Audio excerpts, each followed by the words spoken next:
we're winging it because I can't see anything.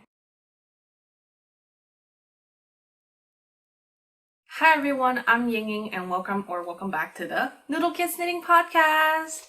It's the first podcast of 2024 because the previous video is a stash tour. So we're gonna do a traditional knitting podcast today where I talk about my finished objects, my whips, and there's no acquisition today. So we're just gonna get into it. We're gonna start with our finished objects. I have quite a few. This is gonna be a finished object heavy knitting podcast. I was saying in my, I think, wrap-up video of 2023 that my sock mojo has gone somewhere, but it kind of just like came back from vacation. So I have two finished stocks. The first one is this. This is my Swan Lake socks by StoneKnits. Both of the patterns are by StoneKnits. So this is a colorwork socks. Well, basically, are all StoneKnits pattern colorworks? I think at least most of it are. This is a colorwork socks that's only focused on the leg part. There is more colorwork at the bottom, but I didn't do it because I was too lazy. So as you can see, this is a colorwork socks of just pretty swans. And I had a hiccup at the bottom here where you can see it's like two different colors because I ran out of this purple. The main color of the socks is Fireweed Fibre Co. And I think it was a second. It was supposed to be their tea time colorway, but it didn't turn out well. So it's almost tea time. And it's I'd say like mauve, medium purple with speckles of a dark purple burgundy and a little bit of like a medium reddy, almost like brass color. And the white that I used is Lang Merino in the colorway white, I think. In the contrast color at the bottom here, it was just a scrap. It was Cold Winter Morning by Fireweed Fibre Co. So this is how it looks like. The first socks went great. I finished it. I was happy with it. And the second sock, I forgot to do the decrease here for like about a centimeter. So the sock kind of just went like this. But in terms of wear is totally fine. I don't really feel it since the sock is stretched. This is the first time that I made colorwork socks fully entirely in 2mm. I think, yes. And I think the foot part is a little tight for my liking, or I have to make it with 0 ease, so no positive nor negative ease, because when I wear it, it's like just a tiny bit short, because I made it with a centimeter of negative ease.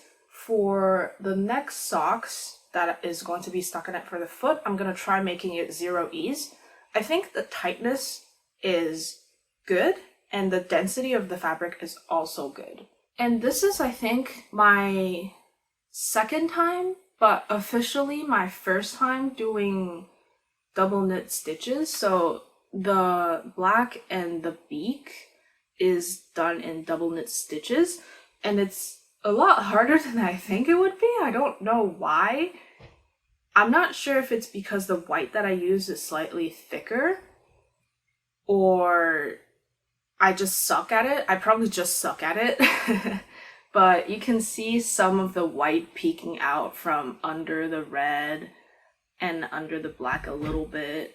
So I think with more projects, I'll be able to get better at it, practice. Yeah, that's my first finished object for the day. And I'm just happy to have another pair of socks in my collection. Our second finished object is literally fresh off the needles. So I posted this on Instagram a lot. If you follow me on Instagram, you would have seen these, but this is going to be the first time that you'll be seeing the finished objects in action. By in action, I mean in the video, not actually on my feet. So these are the Spicy Socks by StoneKnits as well. I knit a lot of StoneKnits pattern, because I really like the patterns and they're really well written, but also I have the colorwork book by StoneKnits, so I just sporadically pick a pattern to knit from. Both of these socks are from the colorwork book, so if you're interested, I'm pretty sure it's still available somewhere. But yeah, this is the spicy socks, and I see a lot of people make it with regular chili pepper. I don't want to say like regular chili pepper as if I'm like dissing the other chili pepper color. It was mainly because I have worked too much with like orange yarn recently with my Tiptoe Through the Tulip socks, and I have like my I'm Batty for Halloween socks is also orange base, so I just don't want to use orange, and I don't have any other chili pepper color, you know? I don't have like a straight red, I don't have like a good yellow, I don't have a good medium green, but I have this purple from Feisty Fibres. It's called So Jelly and the Rocking Socks colorway, and the base color that I use is from Campfiber yarn in the colorway Girlfriend. And the green is from Fireweed Fibre Co. in the colorway Black Emerald. So I have these three just kind of laying around all in scrap yarn form. I have enough to make these, and I have enough to have them be featured in other socks, but I didn't want to really make like red chili pepper color, mainly because I have to go buy the yarn again. So I would rather just use yarn that's already in my stash. And I also didn't want to make chili socks without looking up if purple chilies are a real thing. So apparently they are. Somebody in my Instagram commented that they grew their own Count Dracula pepper and they turn out to be purple. So I'm glad that they're actually a thing. I feel like less stupid with my purple socks now. So this is what it looks like. I don't know what Hades is doing, just like ignore him. But I really like the result, and I have not put it on yet, but I'm really happy about how they turned out. There's a little hiccup at the like edges of the heel, but I think that's bound to happen with any heel that people make, especially with color work. But overall, they look really nice. I also used 2mm needle for this pair of socks, and I made the size 2 for both of the socks. As I talked about with my Tiptoe Through the Tulip socks, I think StoneKnits pattern and size 2 is the best for my feet because my measurement is like in between size 2 and size 3. So we'll see how they wear, but I think they'll look really, really cute poking out of my boots. And yeah, I'm just happy with how they turned out. Surprisingly, with these socks, I didn't get too like tired of the pattern. I don't know if it's because the pattern is kind of long compared to the tulip socks. So if you're prone to like getting tired of repetitive patterns, I think this pair of socks would be good for you because they're fun to knit. They're in 2 different directions too, so that's probably why I didn't get tired of these quicker than I thought. I think like I got tired of them after I make like maybe 4 patterns in a row, but after a night of sleep, I'm fresh to go. That's why I finished these socks so quick. I think I did it in like a week or something. They were just really fun to knit, so highly recommend. Next is a project that I just whipped up because I needed a pair of mittens. I made these. These are the Arch Gusset mittens by Purl Soho, and I saw this pattern while watching High Fiber Knits. Good thing is that this is free, and I didn't have any mitten patterns that I really want to knit in my library, so I started making these. These were super fast. I did it in 2 days, 1 day for each glove, and it was like a few hours of work. So if you want, you can even make them in the day. I decided to wait because I wasn't sure if the size is going to fit properly. I'm gonna put them on. I needed a pair of mittens because Canada, and also I bought a pair of gloves, but they don't really fit as I wanted it to. So I just wanted to make a pair of mittens. So this is what they look like when they are on my hand. They fit comfortably. I made the size adult small with my hand circumference being like 8.5 inches. So they were really tight before blocking, but after blocking, the fiber relaxed and they fit comfortably on my hands now. If the weather gets colder, I'll be able to wear them, but currently it's more hovering around 0 Celsius. So I don't really have a chance to wearing them, but if I have a dog, I would, but I have cats, so we'll see when I get to wear them. But yeah, these are my Arch Gusset mittens, and I made these with Wildflower yarns in the colorway Unicorn Poop, which is a scrap color that I have in my stash from another project. This didn't even take a whole 100 grams. I think it took at most like 75. I can wear it right now. I'll be back. Okay, so these took 46 grams exactly. If you have, I don't know if my hands are considered small, but I have friends who have bigger hands than me or smaller hands than me. So I think my hands are like regular size and your fingers aren't too long. I think you can make 2 pairs of mitten out of 1 ball of DK weight. So if you have a 100 grams laying around or even just like a 50 grams laying around, you can comfortably make a pair of gloves with that. The cuff was supposed to be stockinette stitches, but I made it into a ribbing because I didn't want the cuff to be too loose around my cuff, even though I don't think it would be a problem because these are supposed to, who knows, maybe. I think it would be fine, but I just prefer a ribbing cuff. So that's what I did. Oh, with the tail end weaving in, I had some issues at the beginning with feeling too much of the weaving in pattern. So I decided to make like a circular weaving in at the top, and that helped.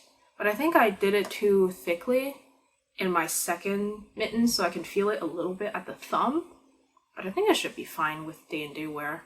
I also didn't make a swatch for these ones. That's why I had to wait to block the first one to see if it would fit. But yeah, quick and easy project, and I'm satisfied with the result. We'll see how they wear. A lot of accessories, finished object. I don't have a full sweater finished object, but that's okay. Next finished object is, it's been on my needle for a while, and I think I talked about it once only because I only work on it like sporadically, but I finished my Musselburgh hat. And this is the colorway Gladiolus from Lichen and Lace, the missing skein that I couldn't find or remember in my stash tour. But this is what it looks like. I made it long enough so I can have a double rim. But if I turn it inside out, it's a different color. So the inside slash second color wearability is Tickled Pink from Fireweed Fibre Co.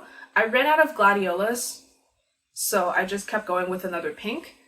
And I think if I want a more low-key hat, I can wear it like this. So it's like a deeper pink with a little bit of a highlight of neon. But if I want just all out, I'll wear it with the neon side out. I'll put it on so you can see. I made the adult medium. I should have opted for adult small, to be honest, but this is what it looks like when it's on me. It fits loosely, but it's not gonna come off if I shake my head. And I really like that I kept going with the stockinette to make a double rim, and it's gonna be really warm. I'm happy with how it turned out, except the top. I don't know why, it just kind of looks weird on my head. I don't know if it's because I didn't slouch it enough or something. If I wear it with no rim, what is it gonna look like? It looks even weirder. I think I'm just not good with like slouchy hats, so oh well. Yeah, I think the top is a little too rounded for my liking. I'm not sure what looks weird with the top, but it just kind of looks weird to me. I'm still gonna wear it because it's a good hat. And the pattern is easy. Yeah, and this is the other color. This is how it looks like. The pattern is easy to follow. It was easy to knit, and yeah, there's not much trouble. There's the cast on, which is like the circular cast on, whatever, I don't know what it's called, that I had to look up a tutorial for, but that was about it. I didn't really have too much trouble knitting it, except the fact that the stockinette part is really long. The pattern suggests like less than what I have because I wanted a double rim, so I had to make it longer. But I was even before the point that the pattern suggests, and I was sick and tired of making stockinette and around on this, so I had to power through at the end. I just sat down with a show and I was like, I'm going to finish this today and I won't be doing anything else. So that's what I did, and I finished the hat. I won't be making it anytime soon again. I made one for a friend because I was making her a sweater and there's yarn left over, and after I looked at the yardage, I think I had enough to make a hat. I ended up with a tiny ball of leftover, and that was very satisfying because it was on 5mm needles, while these ones are on 3.25 with fingering weight yarn. So it just ended up being really tedious. But I'm glad that I finished it. I'm glad that I have a new hat that I can wear. Winter just hasn't been cold enough to be wearing thicker accessories, so I have just been wearing like lighter accessories.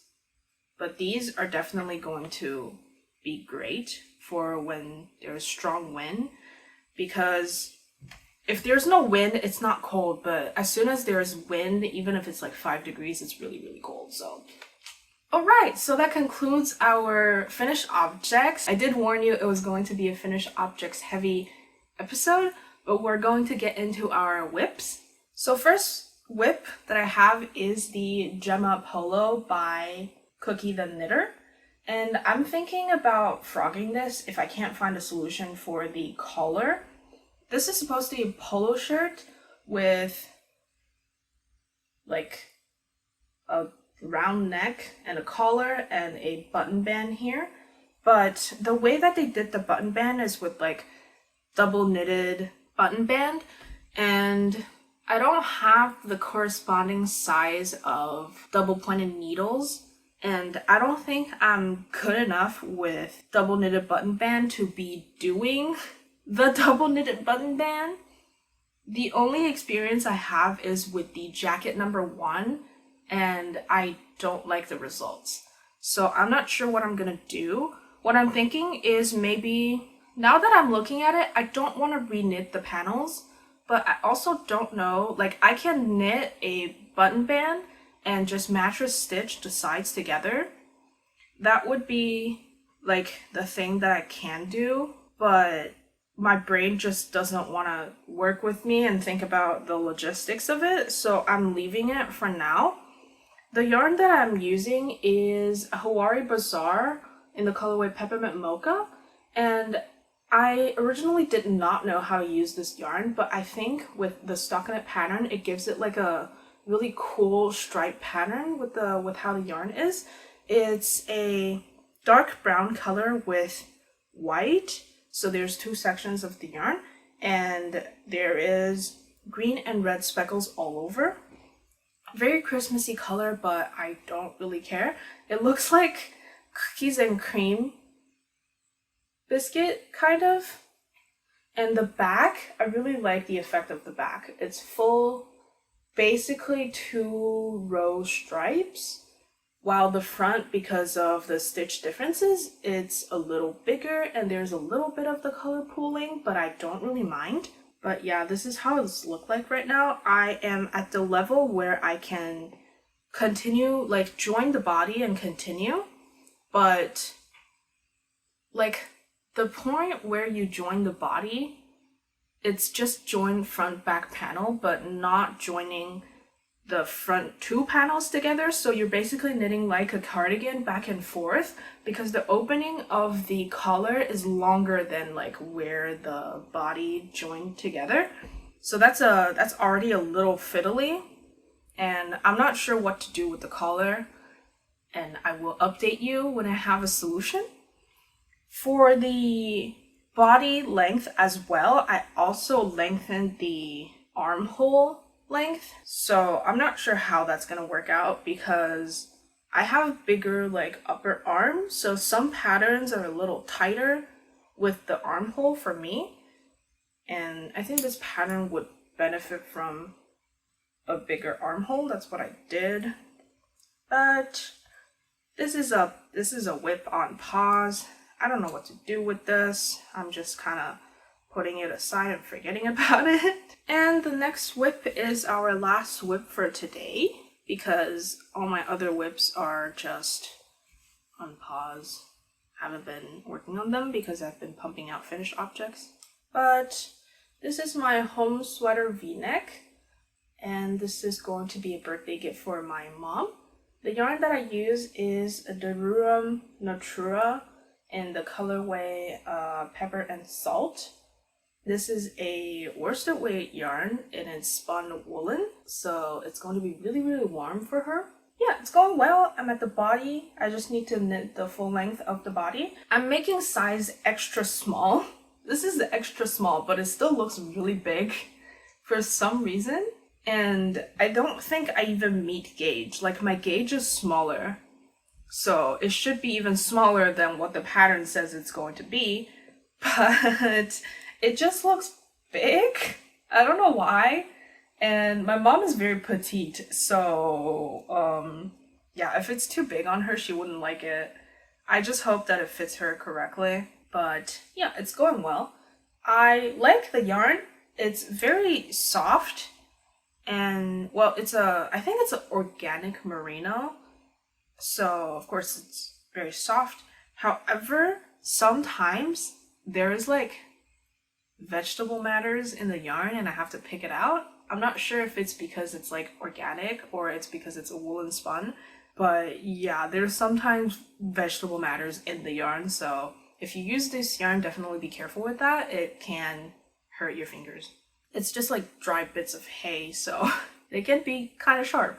It would poke your fingers. Yeah, not much more to say. I really like this pattern. I've already made it once, and my mom's been wanting a v-neck sweater, so she asked me if I could make her a sweater for her birthday, and her birthday is in July, so I have a lot of time to do it. But this is how it looks like. I really just hope that it fits properly because, oh, I know she likes stuff that I make her, but I really want her to love it. So I hope it fits. Well, that was a quick whip section, but that concludes today's episode, and I hope you guys enjoy it. Thank you so much for watching. I know there's like not much stuff going on and there's no acquisition or anything flashy like that, but I still hope that you guys like the episode. I'm going to try to be consistent. Every 2 weeks I'm going to post a podcast, and they're going to be about like 20 minutes-ish, like today's video, I'm estimating. Hopefully it goes well. Thank you for all the love on the sock posts on Instagram. I really appreciate it if there's like overlapping viewers from Instagram and YouTube. And yeah, that's it. I don't have anything else to say. Let me know in the comments what you're making, what's making you happy, or just what you think of the video. I would like to know. And stay safe, drink a lot of water. I'll see you guys next time. Bye!